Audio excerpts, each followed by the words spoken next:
Независниот академски синдикат го обвинува ректорот на УКИМ Јанкуловски за прекршување на статутот на универзитетот, законот за високо образование и уредбата донесена од владата во услови на воредна состојба. Од синдикатот денеска поднесоа представка до Државниот просветен инспекторат за отпочнатата постапка за избор на членови на Сенатот на универзитетот, со која од страна на Јанкуловски се прекршува член 155 од статутот, обвинуваат од синдикатот.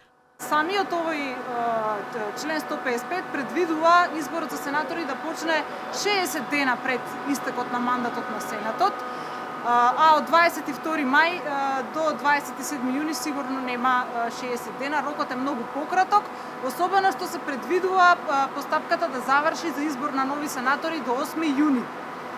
Ова е во спротивност и со уредбата на владата, од друга страна, бидејќи пак таа уредба предвидува да мандатот во услови на воредна состојба им се продолжува на сите органи и тела кои што до пред отпочнувањето на воредната состојба не била започната постапката за нивен избор.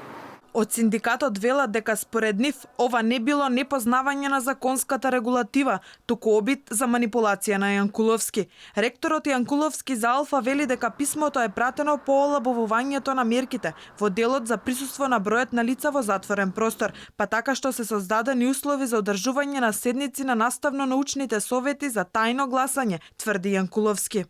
Изборот на членови на Универзитетскиот сенат се врши со тајно гласање. Согласно статутот на Универзитетот Свети Кирил и Методи во Скопје, постапката за избор на членови на Универзитетскиот сенат ја покренува ректорот најмалку 60 дена пред истекот на мандатот на постојниот сенат, односно најдоцна 27 април. Меѓутоа, следејќи ги мерките и протоколите на владата, не можеа да се одржат седниците на наставно-научните совети на факултетите и научните институти со физичко присуство на нивните членови. Инаку ова е втор пат Јанкуловски да биде обвинуван од синдикатот. Претходно го обвинуваа и за спорната постапка при избор на ректор на УКИМ во воредна состојба. Денеска Државниот просветен инспекторат ќе врши надзор над постапката, од антикорупцијска и синдикатот алармираа за евентуални неправилности.